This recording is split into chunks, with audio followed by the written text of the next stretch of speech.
வணக்கம். இந்த பதிவில் நம்ம எல்லோருக்குமே பிடித்த ரோஜா வளர்ப்பு தகவல்கள் சிலவற்றை நாம் பார்க்க போகிறோம். இந்த சீசனில் நீங்கள் ரோஜா செடிகளை வாங்கி வைக்கலாம். நல்ல ஹெல்த்தியாக வந்துருங்க. பனியும் குறைவான வெயிலும் இருக்கிறதுனால பிடித்தமானது ரோஜா செடிக்கு இந்த பனிக்காலம். நீங்கள் ரோஜா செடிகளை வாங்கி வைக்கலாம். அப்படி ஏற்கனவே வைத்திருந்தீர்களானால் அதற்கு சரியான பராமரிப்பு கொடுத்தீங்கன்னா இந்த சீசனில் நிறைய பூக்களை நமக்கு கொடுத்துரும். கோடை காலத்தை விட இந்த சீசன்லலாம் நமக்கு நல்ல ஒரு பூக்களை நம்ம அறுவடை பண்ணலாம். அதற்கு அடிப்படையான விஷயங்கள் நாம் ஏற்கனவே தெரிஞ்சிருக்கோம். இன்றைக்கு நான் என்ன உரம் கொடுக்க போகிறேன்னு பார்க்கலாங்க. 15 லிட்டர் பக்கெட் இதில் ஃபுல்லாக தண்ணி எடுத்துக்கிறேன். இதனோட கவர்மெண்ட்டில் கொடுக்கக்கூடிய ஜீவாமிர்தம் நமக்கு செய்ய நேரம் இல்லைன்னா இப்படி கவர்மெண்ட்டில் ஜீவாமிர்தம் சேல் பண்ணுறாங்க. இது ஒரு எக்ஸிபிஷனில் வாங்கினேங்க. 15 லிட்டர் தண்ணிக்கு இது 100 ml கொடுக்க சொல்லியிருக்காங்க. இப்போ இதில் 100 ml கலந்துட்டேன். இப்போ எல்லா ரோஜா செடிக்கும் நான் இதை கொடுத்துட்றேன். இந்த ஜீவாமிர்தம் நல்ல ஒரு பயிரூக்கியாகவும் மண் வளத்தை பாதுகாப்பதாகவும் இருக்குது. இதை நாமளே வீட்டில் செய்யலாம். ஆனால் நேரமின்மை காரணமாக நான் வாங்கிட்டேன். உங்களுக்கு நேரம் இருந்தால் நீங்கள் வீட்டில் செஞ்சு அதை பாதுகாத்து நீங்கள் செடிகளுக்கு கொடுத்தீங்கன்னா காய்கறி செடியாக இருந்தாலும் பூச்செடிகளாக இருந்தாலும் ஒரு நல்ல பலன் அளிக்கும். இது ஆர்கானிக் உரம்ன்றதுனால கூடவோ குறைவாகவோ இருந்தால் அது தவறில்லை. நல்ல ஒரு விளைச்சலை நமக்கு கொடுக்கும்.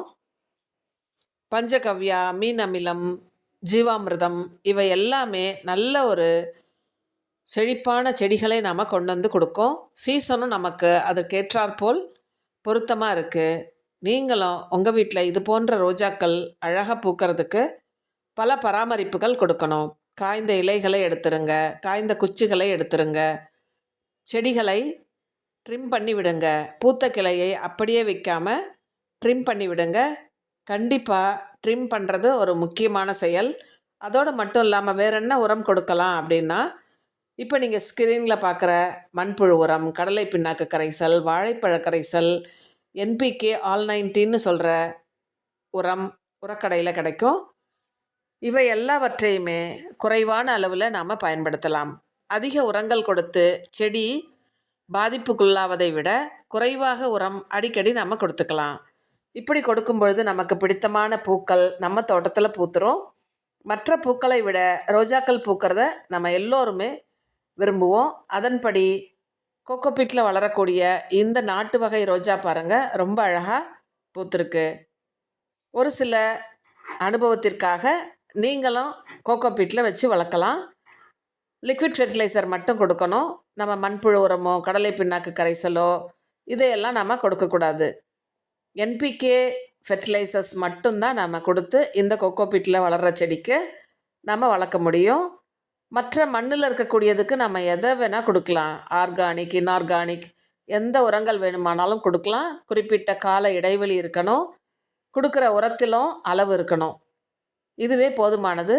ட்ரிம் பண்ணி விடுங்க. தினமும் தண்ணீர் ஸ்ப்ரே பண்ணிவிடுங்க. பூச்சி தாக்குதல் அதிகம் இல்லாமல் நம்ம ஸ்ப்ரே பண்ணுற தண்ணீரில் செடி ஃப்ரெஷ்ஷாக இருந்துக்கும். பல வகையான பூச்செடிகள், காய்கறி செடிகள் எங்கள் தோட்டத்தில் இருக்குது.